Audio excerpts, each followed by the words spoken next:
Julio Romero Jr. Nyor, wag kang mag-alala, ligtas man kami dito. Nakaraang bagyo kahit malakas pa siya. Kailangan yung bahay nasira.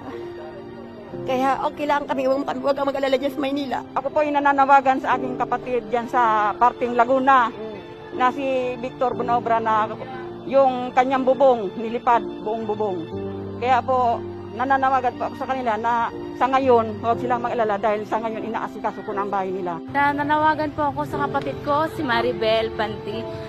Bel, di pa mo namin ika na-contact pero yung bahay nila mama at isin, totally talagang flat down, walang natira. Unang-una po yung yung head po namin ng House of Bread Global Ministries.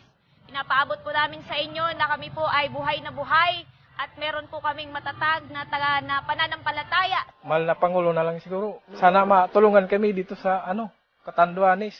Halos lahat naman ng dito sa Catanduanes nangangailangan talaga ng tulong. Sa simula. Pero kaya yan.